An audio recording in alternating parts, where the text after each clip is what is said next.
queridas irmãs, queridos irmãos, começamos mais um programa, O Espírito da Letra, analisando a obra de André Luiz, o livro Obreiros da Vida Eterna, tá tão interessante que eu estava dando uma lida. Aliás, você se lembra do programa da outra semana? Este programa falou sobre aquela excursão de adestramento. Eles foram levar os espíritos que estavam se preparando para a desencarnação para um encontro, a fim de fortalecerem seu espírito para a passagem que se aproximava, a transição da vida física para a vida espiritual. O capítulo de hoje, entretanto, é o capítulo 13. Companheiro libertado. Por fim, vai chegar a hora do primeiro sair do corpo em definitivo. Então você pegue o livro Obreiros da Vida Eterna, que está muito rico e interessante, e vamos juntos acompanhar a leitura. Vamos então, companheiro libertado. Diz André Luiz, depois de vários preparativos, principalmente ao lado de Cavalcante, aquele que havia ficado no hospital porque piorara após a intervenção cirúrgica, Jerônimo articulou providências com fim à desencarnação de Dimas, cuja posição era das mais precárias. Logo cedo, após entender-se com a irmã Zenóbia lá da casa transitória, vocês lembram, não é? Com relação ao albergue, à hospitalização daquele primeiro amigo que se libertaria do corpo físico, o assistente nos convidou ao trabalho. Compreendia, mais uma vez, que há tempo de morrer, como há tempo de nascer. Dimas havia alcançado o período de renovação e, por isso, seria retirado da forma grosseira, de modo a transformar-se para o novo aprendizado. Não havia determinação de um dia exato, mas atingira-se o tempo adequado para a sua desencarnação. Recordando, contudo, o meu caso particular e com sede de elucidações construtivas, ousei interrogar o nosso orientador, enquanto nós regressávamos ao círculo carnal pela manhã. Vocês vão ver, André Luiz está voltando com o irmão que dá a ele as instruções, o Jerônimo, está vindo para a Terra, é de manhãzinha. Eles começam a conversar, e você está vendo aí, ele, André Luiz, conversando com o assistente Jerônimo, depois vem o padre Hipólito, a enfermeira Luciana, eles estão indo para o trabalho que os espera.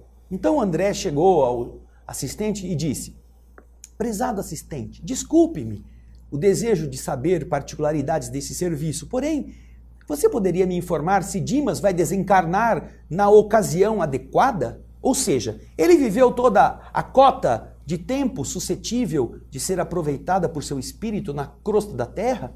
Ele completou a relação de serviços que o havia trazido ao renascimento? E então, com firmeza, Jerônimo respondeu: não chegou a aproveitar todo o tempo pré-fixado. E eu, levianamente, exclamei: terá sido como eu, suicida inconsciente, ele também? Eu, disse André, eu entrei na colônia, nosso lar, nessa condição. E antes de conseguir a alegria deste refúgio renovador, eu passei por difíceis, profundos padecimentos. Ao dizer isto, diz André, eu ponderava, eu pensava sobre a tarefa especial de socorrê-lo. Ora, ele é suicida como eu. Por que a gente está indo lá cuidar dele? Fortes razões, entretanto, motivariam esse esforço que nós iríamos fazer. Mas a informação do orientador me desconcertava. Ora, se o Dimas não havia completado o tempo previsto para cumprir aquelas obrigações que lhe foram traçadas, por que tamanha consideração? Mereceria o movimento excepcional de assistência individualizada como nós iríamos prestar-lhe? Que motivo forçaria a esfera superior para lhe dar tanta atenção? Jerônimo compreendeu sem dúvida a venenosa preocupação que estava no meu pensamento, mas absteve-se de maiores e mais profundas explicações, apenas confirmando: respondendo-me: não, André, o nosso amigo não é suicida. Mas quem diz que o André Luiz aguenta, não é? Quem diz que ele aguenta? Ele já ouviu que não é suicida. Ele não morreu no tempo que deveria morrer, porque ele antecipou a morte, mas ele não é suicida. Mas André Luiz ficou maquinando, que nem a gente fica maquinando, né? Fica pensando. Sempre alguma coisa ruim, uma coisa não muito boa. Aí André Luiz diz assim para nós: seria mais certo que eu ficasse quieto com os meus raciocínios suspeitos. Entretanto, meu inveterado instinto de pesquisa intelectual era muito forte para que eu me dominasse. Olhando Jerônimo, um pouco confundido com o meu raciocínio, eu mesmo, voltei a perguntar: mas, Jerônimo, se Dimas não aproveitou todo o tempo de que dispunha, não terá também desperdiçado a oportunidade, como eu mesmo fiz? Meu interlocutor colocou um leve sorriso no rosto e com muita paciência me respondeu: olha, André, eu não conheço o seu passado e acredito que as melhores intenções terão movido as suas atividades nessa época, quando você estava na Terra. A situação do amigo a que nos referimos, o Dimas, porém, é muito clara. Ele não conseguiu preencher toda a cota de tempo que lhe era lícito utilizar, em virtude do ambiente de sacrifício que lhe dominou os dias, na existência que está acabando agora. Acostumado desde a infância à luta sem mimos, sem caprichos, desenvolveu o corpo entre deveres e abnegações incessantes. Desfavorecido de qualquer vantagem material no começo, conheceu ásperas obrigações para ganhar a intimidade, para ter facilidade com leituras mais simples, para poder estudar. Entregue ao serviço rude, lá no verdor da mocidade, constituiu a família, pingando suor no sacrifício de todos os dias. Passou a vida em submissão a regulamentos, conquistando a subsistência com enorme despesa de energia. Mesmo assim, encontrou recursos para dedicar-se àqueles que gemem e sofrem nos planos mais baixos do que o dele. Recebendo a mediunidade, colocou-a a serviço do bem de todos. Conviveu com os desalentados e aflitos de todo tipo. E porque seu espírito sensível encontrava prazer em ser útil, e em razão dos necessitados guardarem raramente a noção do equilíbrio, sua existência converteu-se em refúgio de doentes do corpo e da alma. Perdeu quase integralmente o conforto da vida social. Privou-se de estudos edificantes que poderiam lhe ter dado mais amplas realizações ao idealismo de homem de bem e prejudicou as células físicas no acúmulo de serviço obrigatório e acelerado na causa do sofrimento humano. Pelas vigílias obrigatórias a que ele se viu forçado, noite adentro, a resistência dos nervos diminuiu. Pela inevitável irregularidade das refeições, a saúde harmoniosa do estômago distanciou-se. Pelas perseguições gratuitas de que foi objeto, gastou fosfato excessivamente. E pelos choques reiterados com a dor alheia, que sempre lhe tocou amargamente no coração, guardou destruidoras vibrações no fígado, criando doenças morais que o incapacitaram para as funções regeneradoras do sangue. É verdade que não podemos louvar o trabalhador que perde qualquer órgão fundamental da vida física em atrito com essas perturbações que companheiros encarnados criam e incentivam para eles mesmos. No entanto, André, é preciso considerar as circunstâncias em jogo. Dimas poderia receber com naturalidade essas semelhantes emissões destrutivas, mantendo-se na serenidade intangível do apóstolo legítimo do Evangelho. Todavia, André, não se organiza de um dia para outro o anteparo psíquico contra os bombardeios de raios perturbadores da mente alheia, como não é fácil improvisar um cais, um porto seguro diante do oceano em ressaca. Cercado de exigências sentimentais, subalimentado, mal dormido, teve essas congestões hepáticas convertidas na cirrose hipertrófica, portadora da desintegração do corpo. Interrompeu-se então o orientador, e como eu me sentisse fundamente envergonhado pelo paralelo que inadvertidamente eu estabelecera, Jerônimo disse para mim: segundo observamos, existem existências que perdem em duração, ganhando, porém, em intensidade. A visão imperfeita dos homens encarnados reclama o exame cuidadoso dos efeitos, mas a visão divina jamais despreza minuciosas investigações sobre as causas. E então eu me calei humilhado. O hábito de analisar pessoas e ocorrências somente do meu lado, mais uma vez me impunha proveitosa decepção. Naturalmente o assistente conhecia a minha antiga posição. Estaria informado de meus desvios no passado, mas dignava-se evitar-me desapontamento mais fundo ao referir-se a elas, comparando as duas vidas. Eu me recordei do passado, as lembranças nítidas e esclarecedoras. Inegavelmente eu conduzira a minha última experiência como melhor me pareceu. Tomava refeições calmas e substanciosas a horas certas. Me dera a estudos prediletos, dispunha de meu tempo com rigorosa independência nas decisões, fechava a porta aos clientes antipáticos quando me faltava disposição para suportá-los. Nunca havia molestado o fígado por sofrimentos dos outros, porque o meu fígado era pequeno para conter as vibrações destruidoras das minhas próprias irritações, ao sentir-me contrariado nos pontos de vista pessoais. E, sobretudo, aniquilar o aparelho gastrointestinal pelo excesso de comestíveis e bebedices aliados à sífilis, a que eu mesmo dera guarida, levianamente. Havia, portanto, muita diferença entre o caso de Dimas e o meu. Agora é a hora de perceber essas diferenças, não é? É muito fácil julgarmos. Por que esse companheiro que agora também está morrendo antes do tempo vai ser bem atendido enquanto eu também era suicida? Mas e a vida que você levou? Não é bem assim que os espíritos jogam na cara dele, mas não precisa, ele sabe.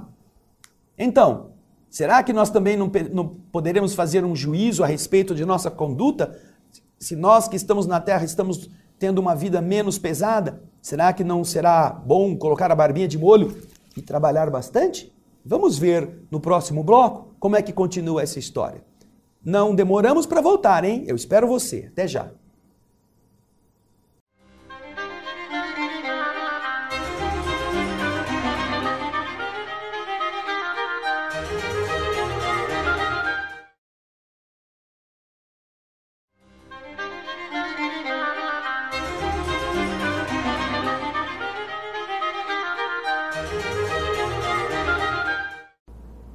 Olá, estamos de volta, estudando o capítulo 13.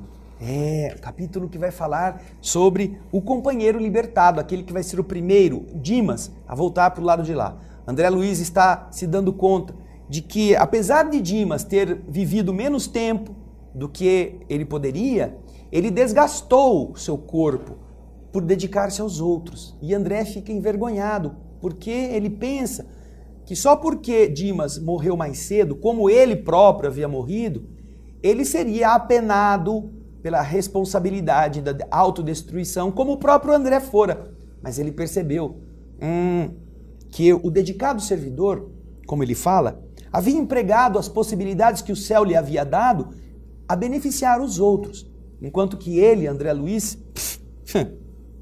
tinha ficado centralizado nele mesmo, gozando dessas possibilidades que Deus lhe fez apenas para o seu capricho. Por isso que a resposta era diferente. Vamos acompanhar então o texto? Vamos lá. O assistente Jerônimo, porém, era suficientemente bom para não comentar essas minhas realidades tão duras. Reafirmando a generosidade espontânea que o caracterizava, desarticulou minhas impressões desagradáveis, tocando assuntos novos. Em breve, chegávamos à residência do doente, cujo estado era gravíssimo.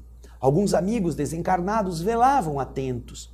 Iluminada a entidade, que evidenciava grande interesse pelo agonizante, acercou-se do assistente perguntando se a morte estava marcada para aquele dia. O instrutor Jerônimo, assistente Jerônimo, disse que sim. A resistência orgânica terminou. Estamos autorizados a aliviá-lo. O que faremos hoje? tirando-lhe o fardo pesado de matéria densa.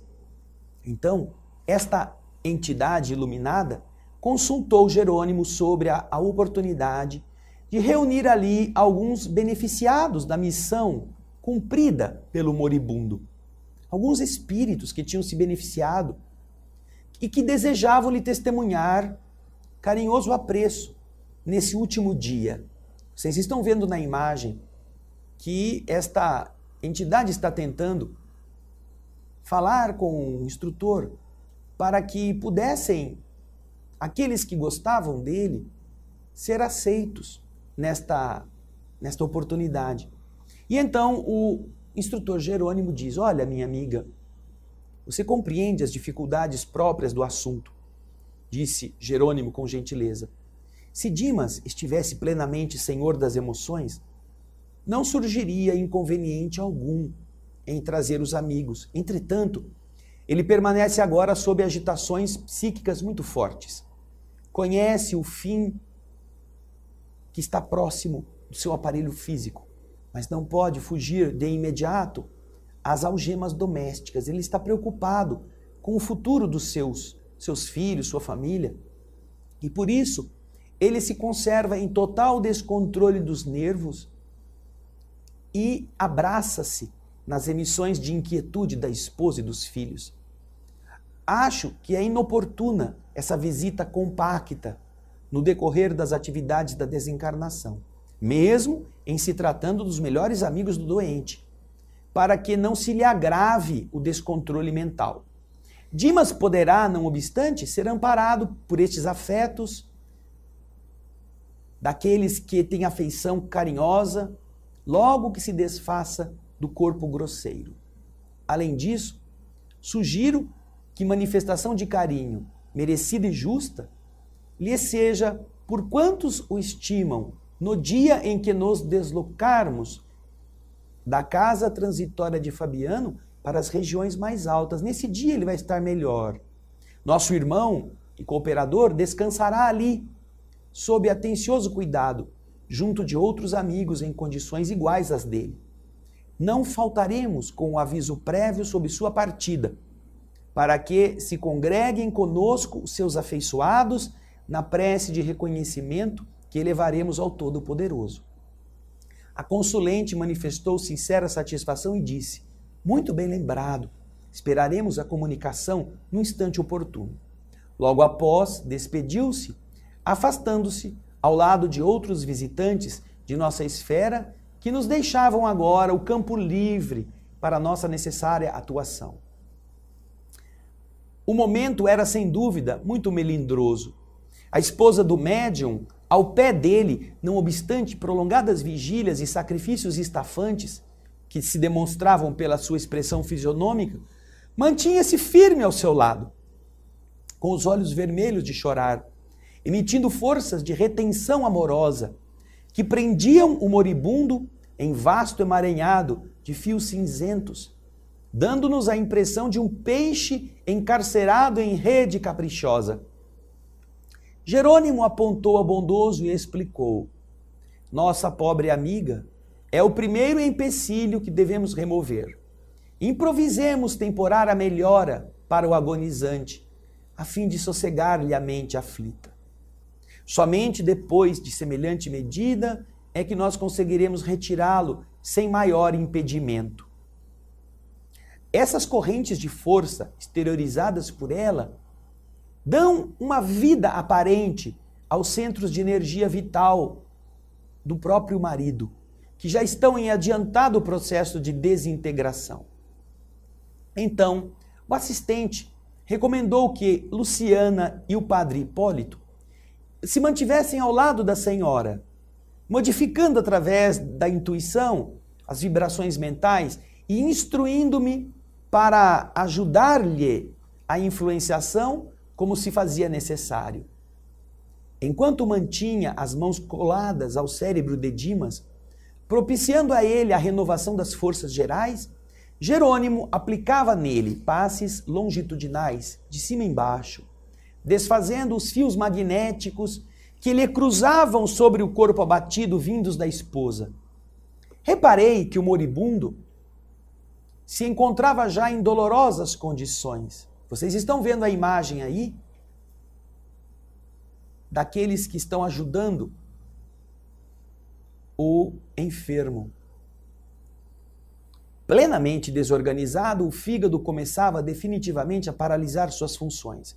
O estômago, o pâncreas e o duodeno apresentavam anomalias estranhas. Os rins pareciam praticamente mortos. Os glomérulos prendiam-se aos ramos arteriais como pequeninos botões arroxeados. Os tubos coletores enrijecidos prenunciavam o fim do corpo. Sintomas de gangrena pesavam em toda a atmosfera orgânica. O que mais impressionava, porém, era a movimentação da fauna microscópica. Corpúsculos das mais variadas espécies nadavam nos líquidos acumulados no ventre, concentrando-se particularmente na questão do fígado, como a buscarem alguma coisa com avidez nas vizinhanças da vesícula. O coração trabalhava com dificuldade. Enfim, o enfraquecimento atingira o auge. Aí, o dirigente das nossas atividades disse: precisamos fornecer-lhe melhoras fictícias. E com isto, tranquilizar os parentes aflitos. A câmara está repleta de substâncias mentais torturantes.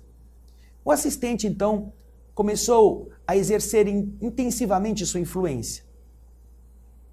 Dimas, que estava com o pensamento obstruído pela dor, não percebia a nossa presença. Os atritos celulares, pelo rápido desenvolvimento dos vírus portadores do coma, impediam-lhe percepções claras. As proveitosas faculdades mediúnicas que ele possuía haviam caído em temporário eclipse diante dos choques do sofrimento. Era ele, porém, extremamente sensível à atuação magnética. Pouco a pouco, com a interferência de Jerônimo, ele se acalmou, respirou em ritmo quase normal, abriu os olhos fundos e disse reconfortado: ai, graças a Deus, louvado seja Deus. Um dos filhos, que estava olhando-o de olhos súplices, seguiu-lhe as palavras ansioso, perguntando num gesto de alívio: melhorou, papai? Oh, sim, meu filho. Ai, agora respiro mais livremente. Sente os amigos espirituais ao seu lado? Perguntou o rapaz cheio de fé, enquanto que Dimas, sorrindo, algo triste, disse: não, não sinto. Quero acreditar que o sofrimento físico fechou a porta que me deixava comunicar-me com a esfera invisível. Mesmo assim, estou confiante, muito confiante. Jesus não nos desampara. Olhou a companheira em lágrimas e acrescentou: todos nós experimentaremos a solidão nos grandes momentos de aferir valores espirituais. Estou convencido de que os nossos guias do plano superior não me esquecerão as necessidades. Entretanto, não devo esperar que tomem cuidado permanente comigo. Falava uma voz bem fraquinha em virtude do abatimento, com as palavras entrecortadas nessa respiração opressa. Ele estava muito aflito, estava sentindo aquele estado de fraqueza que um corpo muito ruim, já às portas da morte, faz com que a pessoa já não tenha mais ilusões. Mas ele agora se sente recuperado. E vocês viram que era necessário, porque o amor que retém dificulta a partida daquele ser. Faz um corpo ficar abastecido de energias como se ele tivesse saúde, quando ele não tem. E como é que os espíritos tentam resolver isto? Nós já vimos isto, inclusive. Já vimos.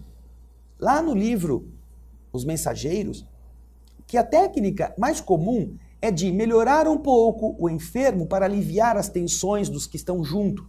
E então as pessoas saem, vão fazer alguma coisa, vão tomar um lanche, vão tomar um banho, vão para casa rapidinho e já voltam. E quando todos estão ausentes, sem esta energia que retém, os espíritos então terminam. Alguns se queixam: ele morreu, eu não estava junto dele, que desgraça, como... Mas é exatamente esse o jogo.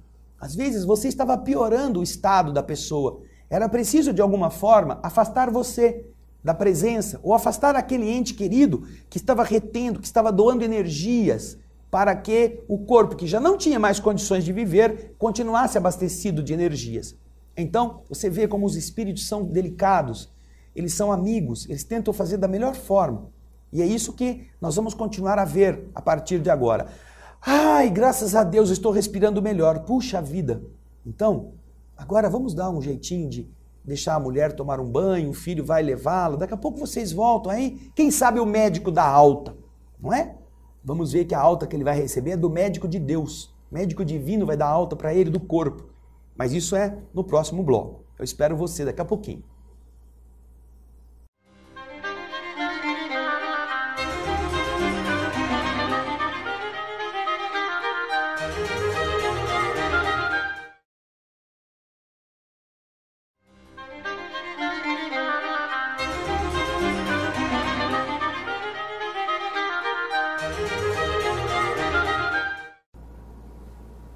Olá, queridas irmãs, estamos de volta estudando o livro Obreiros da Vida Eterna. Hoje o capítulo 13º. Estamos vendo já a libertação de um dos companheiros. Dimas está passando por esse processo. Então agora nós já vimos como ele está sendo assistido, como existem entidades que querem prestar homenagem a ele e que é preciso esperar o momento adequado. Não é assim, chegando, ele está desencarnando, vai vir para o nosso lado, que legal, vamos fazer uma festa. Não, isso não é carnaval, isso é cuidadoso, é uma coisa que precisa primeiro ver o benefício, que aquele que está em desencarnação vai precisar de cuidados antes de receber a homenagem, porque até ele também não vai entender nada, ele está envolvido pelas vibrações angustiadas da sua esposa, dos seus filhos, ela está retendo. E nós vimos o esforço dos bons espíritos para liberar o indivíduo dessa pressão psíquica. Vamos acompanhar então a continuidade do capítulo 13. A senhora vacilante, a esposa de Dimas, estava inteiramente amparada por Luciana, que a abraçava com carinho. Viam os seus sinais de angustioso cansaço. Lágrimas espessas corriam dos seus olhos congestionados. Jerônimo, agora, colocava a sua mão na fronte do moribundo, proporcionando-lhe força, inspiração e ideias favoráveis àquilo que nós precisávamos para realizar os nossos serviços. Então, Dimas mostrou um novo brilho no olhar, encarou a companheira, esforçando-se por parecer tranquilo e disse: querida, vá descansar, eu lhe peço. Tantas noites a fio, de sentinela, acabarão por aniquilar você.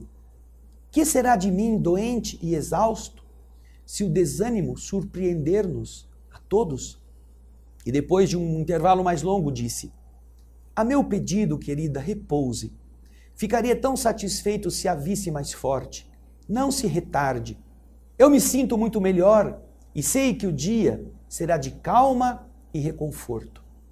E então, cedendo aos pedidos do marido e docemente constrangida pela influência de Luciana e Hipólito, a esposa recolheu-se ao quarto. Em vista das melhoras obtidas, houve uma expansão de júbilo na família. O médico foi chamado, radiante. O clínico disse que os prognósticos contrariavam as suposições anteriores. Renovou as indicações, tirou os anestésicos e recomendou ao pessoal da casa que deixasse o doente entregue ao repouso absoluto. Dimas estava acusando surpreendentes melhoras. Era então importante manter a câmara ali onde ele estava deitado, em silêncio, para que ele tivesse um sono reparador. O médico estava nos atendendo os desejos. Em breves minutos, o compartimento ficou solitário, facilitando o nosso serviço. O assistente distribuiu o trabalho a todos nós. Hipólito e Luciana, depois de tecerem uma rede fluídica de defesa ao redor do leito, para que as vibrações mentais inferiores fossem absorvidas, protegendo o doente, permaneceram em prece ao lado, enquanto eu mantinha a mão sobre o plexo solar do agonizante, a região do estômago, do baixo ventre. Iniciaremos agora as operações decisivas, disse-nos Jerônimo, decidido. Antes, porém, forneçamos ao nosso amigo a oportunidade da oração final. O assistente tocou-o demoradamente na parte posterior do cérebro. Vimos que o agonizante passou a emitir pensamentos luminosos e bonitos. Não nos via, nem nos ouvia de maneira direta, mas conservava a intuição clara e ativa.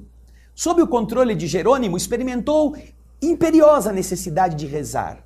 E embora os lábios cansados prosseguissem sem movimento, assinalamos a rogativa mental que ele endereçava ao Divino Mestre, dizendo: meu Senhor Jesus Cristo, creio que atingi o fim do meu corpo, do corpo que me deste por algum tempo, como dádiva preciosa e bendita. Eu não sei, Senhor, quantas vezes machuquei a máquina física que você me confiou. Inconscientemente quebrei as suas peças com o meu descaso, menosprezando o patrimônio sagrado, cujo valor estou reconhecendo em mais de 12 meses de sofrimento carnal incessante. Não te posso implorar a bênção da morte pacífica, porque nada fiz de bom ou de útil por merecê-la. Mas, se é possível, amado médico, socorre-me com o teu compassivo e desvelado amor. Curaste paralíticos, cegos e leprosos. Por que não compadecerias de mim, miserável peregrino da terra? Seus olhos, então, diz André, deixaram escapar lágrimas abundantes. Após breves minutos, observamos que o agonizante recordava a sua meninice distante. Na tela miraculosa da memória, revia o colo da mãe e sentia sede deste carinho. Oh, se pudesse contar com o socorro da abençoada velhinha, que a morte havia arrebatado há tantos anos, pensava ele. Forçado pelas doces lembranças, modificou o quadro da súplica, lembrou a cena da crucificação de Jesus, insistiu mentalmente por vislumbrar o vulto sublime de Maria e, sentindo-se de joelhos diante dela, implorou: Mãe dos céus, Mãe das mães humanas, refúgio dos órfãos da terra, sou agora também um menino frágil com fome do afeto maternal nesta hora suprema. Ó Senhora Divina, Mãe do meu Mestre, Mãe do meu Senhor, abençoa-me. Lembra que teu Filho Divino pôde te ver no último instante. Intercede por mim, mísero servo, para que eu tenha minha Santa Mãe ao meu lado no minuto de partir. Socorre-me, não me abandones, anjo tutelar da humanidade, bendita entre as mulheres. Ó providência maravilhosa do céu! Convertera-se o coração do moribundo em foco radioso, e a porta de acesso ao quarto deu entrada à venerável anciã, coroada de luz semelhando neve luminosa. Ela se aproximou de Jerônimo e informou, após desejar-nos a paz divina: sou a mãe dele.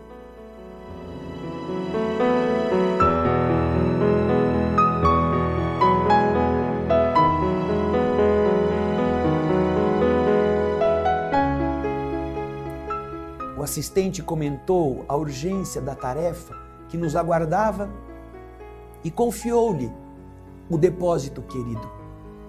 Em breves instantes, tínhamos perante os olhos inesquecível quadro afetivo. Sentara-se a velhinha no leito, colocando a cabeça do filho no colo acolhedor, afagando-a com as mãos caridosas. Em virtude do reforço valioso no setor da colaboração, Hipólito e Luciana, atendendo ao nosso dirigente, foram velar pelo sono da esposa, para que as suas emissões mentais não nos alterassem o esforço. No ambiente, permanecemos os três apenas: a mãe, André e Jerônimo. Coisa linda, não? A lembrança do moribundo, sem palavras, somente pela prece, recordando-se das coisas mais lindas da sua infância, sentindo nesse instante a falta do amor. Vejam só, que coisa poderosa é o amor. Não importa que não seja da mãe, porque é o amor que nos marcou. Nesta hora em que estamos frágeis diante da tempestade, voltamos a ser as crianças que ouviam o trovão com medo e corriam para o quarto do pai ou gritavam para que ele viesse nos buscar. Aquele amor que dá segurança quando a gente não sabe viver. Aquele amor que sustenta a filha que descobriu que está grávida e que não sabe como lidar com isto. E que encontrou o coração da mãe não mais como a severa tutora da sua virtude, mas como a amiga agora, aquela que já deu à luz e que agora será a protetora daquela outra filha, daquela outra menina que está grávida. Essa mãe que compreende o medo de uma outra mãe inexperiente e ao invés de ser quem a condena, agora se torna sua amiga. Puxa vida! Nas horas em que nós estamos aflitos, o amor daqueles que nos aceitam com os nossos erros, com os nossos equívocos, marca nossa alma para sempre. E agora que voltamos de novo a ser frágeis seres, que vamos nascer para a vida espiritual, com as crianças que voltam ao útero materno, lá está Dimas se recordando da sua mãe. Aquele espírito que lhe dera essa segurança e que agora ele pede, invocando o amor de Maria, a mãe de Jesus, que ela pudesse interceder em benefício dele. Puxa vida!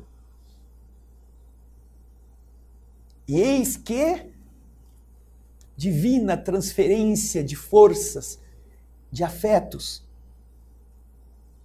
Os animais têm as suas crias no meio de milhares de outras crias, saem para ir buscar comida e quando voltam, principalmente as aves, descobrem o seu filhote no meio de tantos outros, pelo som da voz. A mãe sabe onde está o filho e se ele está chorando, sabe qual é o seu choro.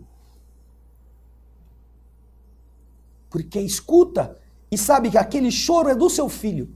Ele não sabe falar, ele não sabe gritar o seu nome, ele só sabe chorar. Mas a mãe e o pai conhecem porque amam e se identificam.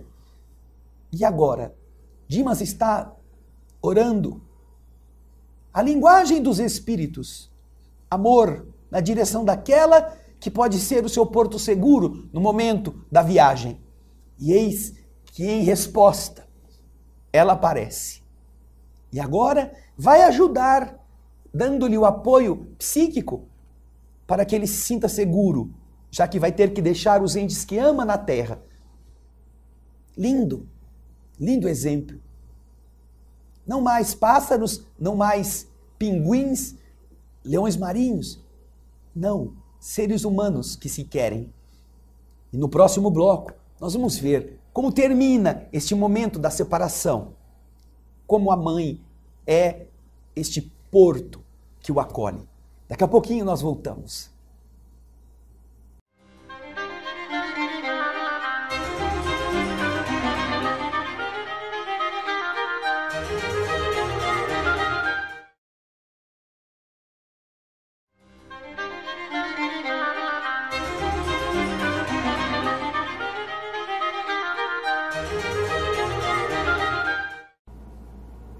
Estamos de volta com o estudo do livro Obreiros da Vida Eterna, capítulo 13.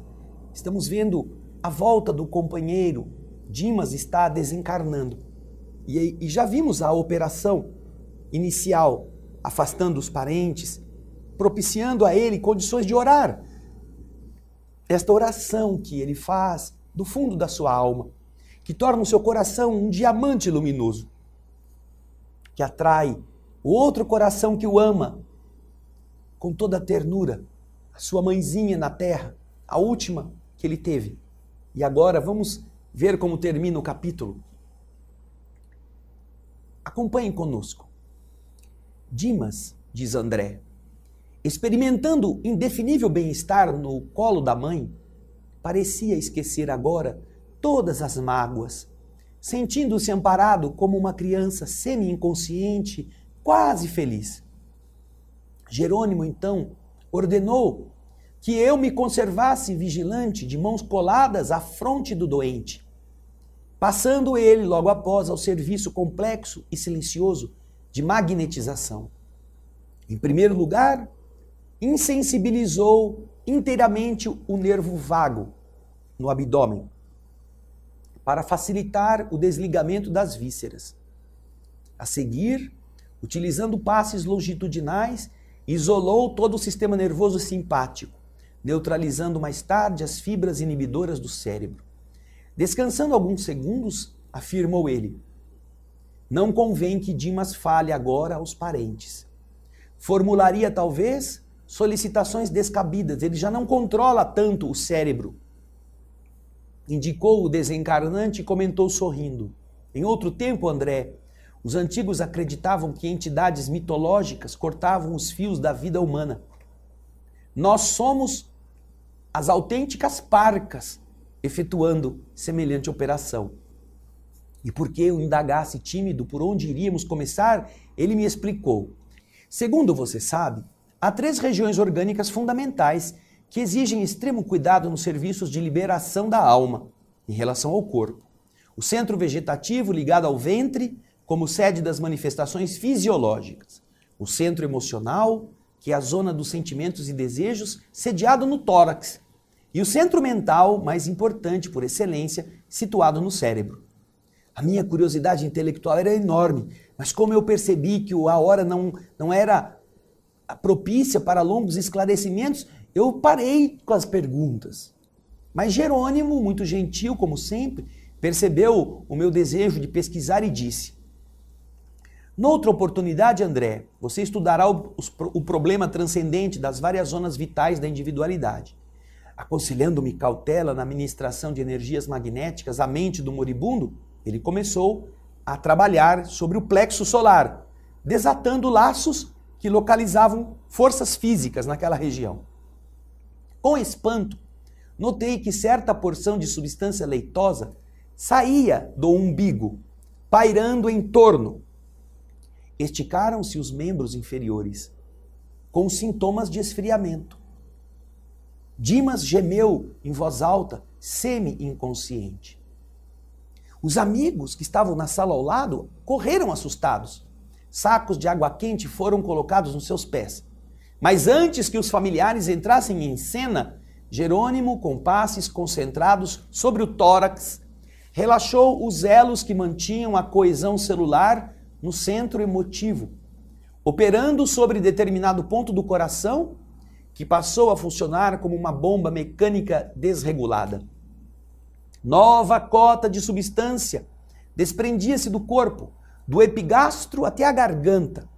Mas reparei que todos os músculos trabalhavam fortemente contra a partida da alma, se opondo à libertação dessas forças motrizes, em esforço desesperado, ocasionando angustiosa aflição ao paciente. O campo físico nos oferecia resistência, insistindo pela retenção do Senhor que tomava conta dele. Mas, com a fuga do pulso, foram chamados os parentes e o médico, que correram rápidos.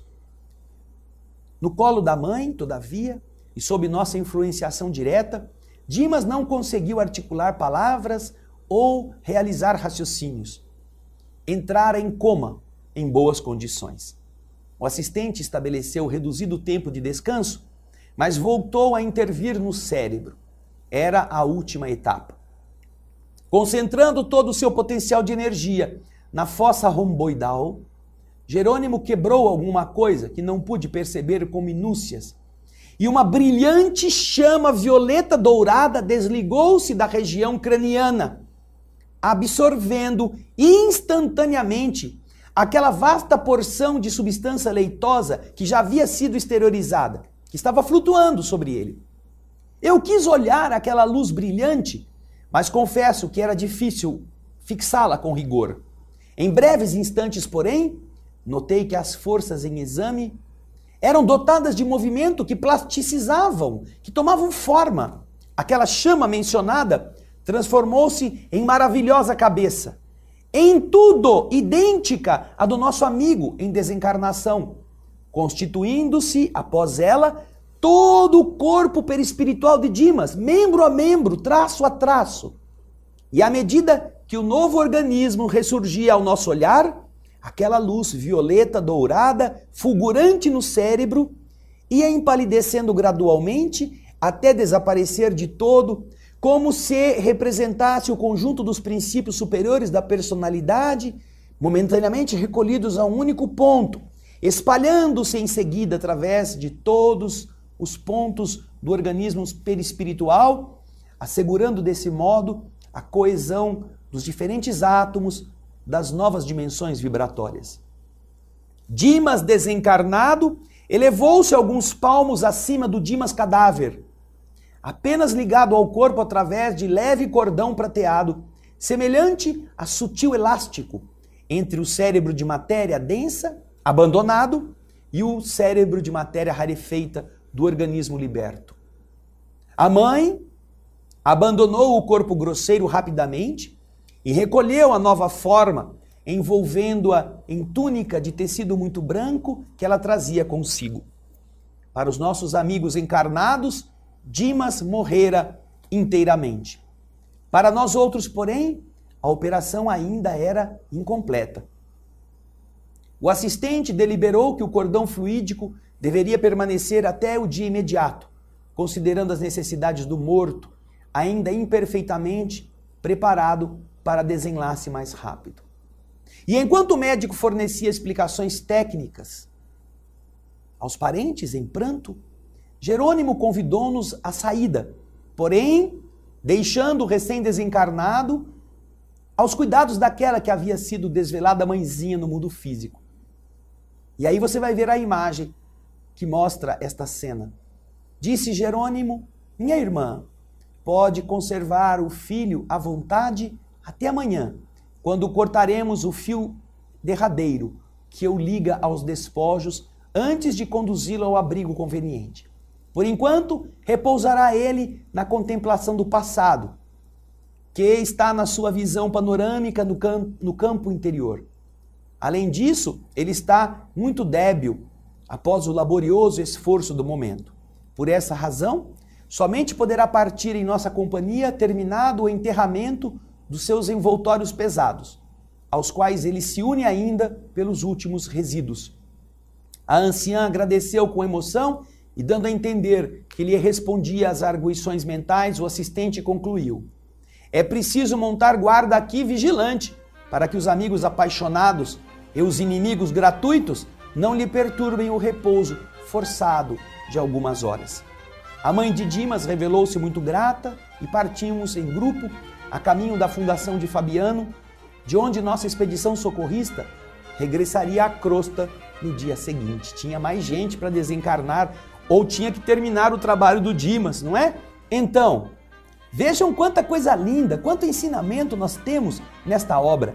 Estamos vendo o processo de desencarnação do Dimas, como é o desligamento dos nossos centros de energia, como os espíritos amigos se acautelam para evitar choques desnecessários, como o cuidado que eles têm para que, ao invés de tudo ser feito numa hora só, deixar que o cordão de prata, aquele cordão elástico que mantém o corpo unido ao espírito, possa resgatar ainda alguns princípios vitalizantes para liberar o corpo para o enterramento sem problemas. Puxa vida, mas isso é só uma parte da história. No próximo capítulo nós vamos continuar a ver muitas coisas referentes ao processo da desencarnação de Dimas, que André Luiz conta com todos estes detalhes. Você vai aprender muita coisa. Sabe por quê? Porque eu, você, nós todos, nós vamos passar por isso também. Já pensou que bênção conhecer este processo? Saber como ele funciona? E estar preparado para ver como o mundo espiritual nos quer bem e nos ajudará? Para isso é preciso viver bem. Para isso é preciso dedicar-se ao próximo. Para isso é preciso ter a consciência tranquila. Para que na hora nossa consciência não seja um peso, não seja chumbo, não seja espinho. E é isso que André Luiz nos possibilita com o estudo de Obreiros da Vida Eterna. Obrigado por você estar conosco. Acompanhe os capítulos anteriores, acompanhe este capítulo e se prepare para o próximo. Na semana que vem, nós iremos para o capítulo 14. Estamos chegando no fim, mas ainda tem várias experiências de desencarnação que nós vamos presenciar com André Luiz. Muito obrigado pelo seu carinho, obrigado pela sua audiência, obrigado pelos seus e-mails, pelas palavras generosas de que temos sido aqui presenteados, graças a você. E até então o próximo, o Espírito da Letra. Muito obrigado por tudo e muita paz.